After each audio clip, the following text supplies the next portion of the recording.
केंद्रीय मंत्री कृष्णपाल गुर्जर ने एक बार फिर कृषि कानूनों का समर्थन करते हुए कानूनों को किसान हितैषी बताया। यमुनानगर पहुंचे कृष्णपाल गुर्जर ने कहा कि आज विपक्ष किसानों को भ्रमित करके देश में अराजकता, अस्थिरता फैलाने का प्रयास कर रहा है। उन्होंने कहा कि जो लोग विरोध कर रहे हैं वो सारे किसान नहीं हैं, वो मोदी विरोधी लोगों का जमवाड़ा है। ये कहना चाहता हूँ, ये 3 कृषि बिल इस देश के किसानों के भाग्य को चमकाने वाले हैं, उनको आत्मनिर्भर बनाने वाले हैं, उनको अपनी मर्जी का मालिक बनाने वाले हैं, उनकी आमदनी में बढ़ोतरी करने वाले हैं। ये किसानों के हित में है, लेकिन विपक्ष जिसके पास मोदी सरकार के लिए कुछ कहने के लिए आज है नहीं, वो सीधे साधे किसानों को भ्रमित कर रहा है। पहले पर्दे के पीछे से उनको भड़काने का काम कर रहा था, आज बिल्कुल सामने आकर वो एक तरह से बिल्कुल दिख रहा है कि सबके पीछे विपक्ष का ओछा हथकंडा है।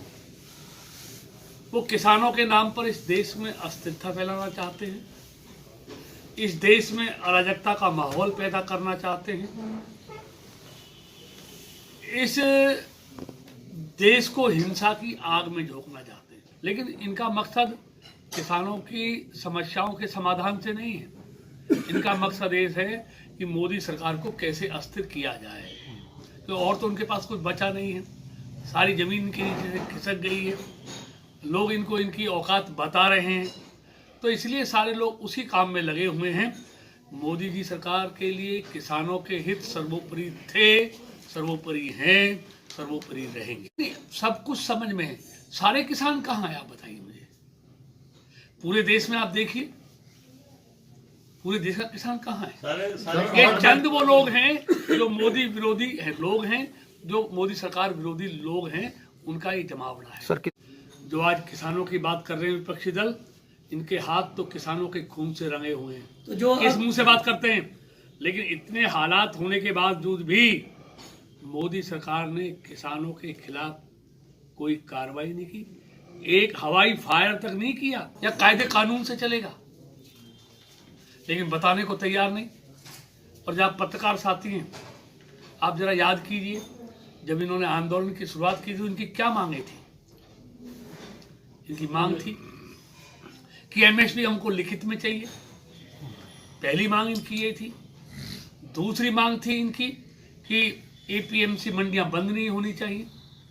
तीसरी मांग थी इनकी कि पराली जलाने पर जुर्माना नहीं होना चाहिए।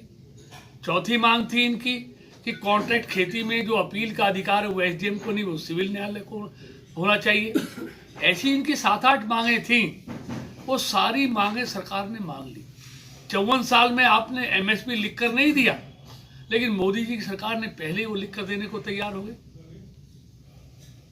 कॉन्ट्रैक्ट खेती की बातें मान ली, पराली की भी मान ली, एपीएमसी मंडियां बंद नहीं होंगी, एमएसपी पर खरीद जारी रहेगी। केंद्रीय मंत्री ने कहा कि कृषि कानूनों में क्या गलत है कोई बताने को तैयार नहीं। जब आंदोलन की शुरुआत की तो सरकार ने सभी मांगते हुए एमएसपी को लिखित में देने की बात भी की थी। केंद्रीय मंत्री ने कहा कि किसान आंदोलन में जो ऐसे हालात हुए उसके बाद भी मोदी सरकार ने किसानों पर कोई कार्यवाही नहीं की, एक हवाई फायर तक नहीं किया। वहीं पश्चिम बंगाल चुनाव में उन्होंने कहा कि पश्चिम बंगाल के चुनाव भारतीय जनता पार्टी भारी बहुमत से जीतेगी। यमुनानगर से सुमित ओबरॉय, पंजाब केसरी टीवी।